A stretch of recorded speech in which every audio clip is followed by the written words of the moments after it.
This is Twit.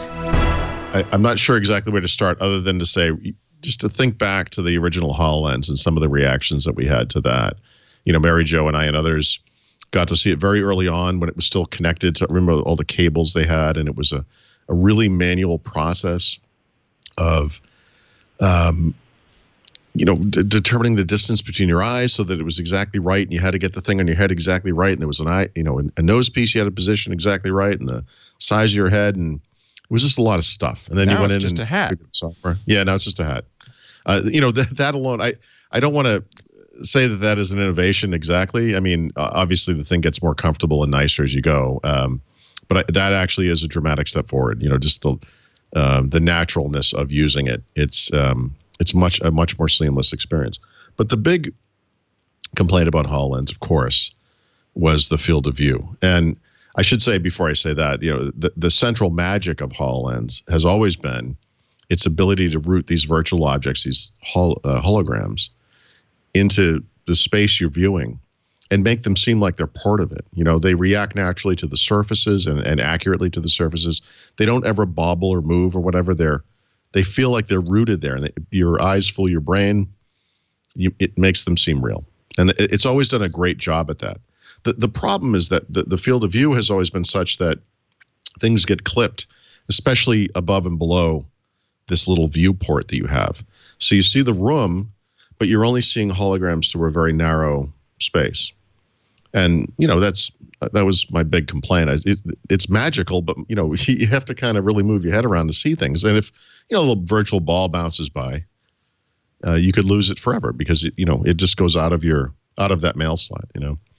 So HoloLens 2 doesn't fix it completely. There's still a bounding rectangle or whatever they call it. But it feels to me, or it seems to me, that it's about twice as high as it was before. That's what they claimed, right? They said... well, they did claim a 2x improvement in the field of view. Diagonally. I don't know. Yeah, they really? said diagonally. Oh. So the way I would say it is, it seems like it's almost twice as tall. It's probably a little wider as well. And maybe that explains the diagonal. You know, there's no way to measure it when you're looking at it. But and they don't give that number out. I mean, they know. Yeah. Well, I didn't ask either. But I mean, to me, I just looked at it. I said, this really does seem like it's twice as much. Yeah. So that seemed very accurate to me. That's a big deal. Yeah. But in a way, it's not as big of a deal as hand tracking, which is something I had heard was coming before, and then eye tracking, which works in tandem with hand tracking, so that you can interact with these objects in new ways. You know, so one of the big problems with HoloLens, and we see this with virtual reality headsets as well, is that the original gesture-based system they came up with is very imprecise, and so eventually they realized we're going to have controllers for this thing, and we'll use these controllers to do more precise movements. But now with hand and eye tracking, you can select and interact with these virtual objects much more naturally, using your hands, and you can also use speech commands. And so, for example, if there's a bunch of objects out there, in the past you'd have to rotate your head and look up at it, and now you can keep your vision forward at whatever the big scene is, but you can look with your eyes, which I still have a hard time doing. I'm so used to, you know, you kind of do this robotic thing, but it will track your eye movement. It knows which one you're looking at, and so if you speak a command, it will go to that object. And these things combined, so it's the wider field of view, the eye tracking, the hand tracking, and the voice commands, all, and then just the general comfort and natural use of the device, all combined to make this thing a much better product than it was, a much more refined product, a much more advanced product. And it's not night and day. I don't mean to say that. The first one was certainly innovative, very innovative in its own way, but this really is a major step forward. And that's great because, you know, like I said last time, it was very easy to say, well, it's great, but this, you know, the field of view. And that argument is kind of gone, and it's advanced even further because of this other stuff. So if it's 2 times bigger and 3 times more comfortable, is it 6 times better? Yes. Okay. there was kind of a bit of joking about that because I probably laughed out loud when they first said I think it was 3x more comfortable. So I'm not sure what we couldn't. Well, so we sort of said, to me, there was no we, it was just me, but I, in a group of people, I don't even know what this thing, but my initial reaction to that was, what comfort metric exactly are we talking about here? The comfortometer. No, they actually did measure comfort using a variety of, I don't want to say measurement, different types of things that mean comfortable, and they attributed values to them, and they came up with this number legitimately. Like they sort of knew when they said this, people were going to kind of laugh. But I can say, just again, I only used it for a few minutes really, but you put it on your head and it's not heavy and awkward.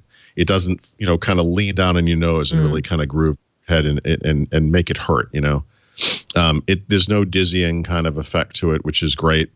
It's probably not that much lighter, but it's maybe more balanced, and it is lighter, but it's definitely more comfortable. How about the flip up visor thing? Was that good? Yeah, very easy. Yeah. It's very natural. It's like a flip up sunglass thing. It's just easy. Nice. The thing that they said, and I have to agree with this, without having gotten a new one out of the box and had to actually configure it, there's basically no setup. Like I was saying with, the first time we saw it, it required all kinds of people. It was like a NASA moon mission or something, right? And this time they just hand it to you, you put it on, and it works. That's cool. That's good. Before, remember, we'd go to one, and the HoloLens thing would be a little high, and they'd be doing dials and things and trying to move the visor up and down and trying to figure it out. And this time you just put it in, like, oh yeah, it works. Neat. It's a big deal. It's a big deal. I'm super excited. No more. You don't have to do this. You still can, right? But still can. But I find that to be, inaccurate's not the right word. I guess unreliable. It's one of those things you kind of, and it doesn't do anything. He goes, but seriously, and you're like, it doesn't do it. Like, I could never get it to work. I was always like, nope. Yeah. So I should probably. Did you actually grab some holograms and like move them with your hands? Yeah. Yeah. Nice. So you can do that with your hands, right? And obviously, there's no tactile feedback. There's no haptic something. You're not wearing a glove or anything like that. That potentially could come in the future, I guess. But again, in the sense that your eyes can help fool your mind, even though you're grasping at air, basically, you grab the corner of something, you want to resize it, or you grab it and you want to move it, or whatever it might be, because it responds to you so quickly and seems so real. You still kind of fall for it. It's not like a numb leg effect where it's like, I know I'm walking, but I can't feel the ground. What's going on? It still feels normal, So yeah, you can do that stuff. And like I said, with the eye tracking, it's particularly interesting.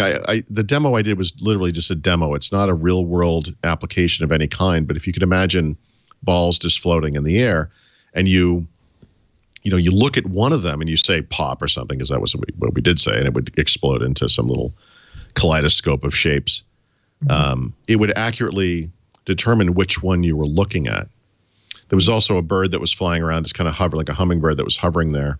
And if you looked at it, it would kind of move a little bit and look at you and make a little sound, indicating that it knew your attention was on it.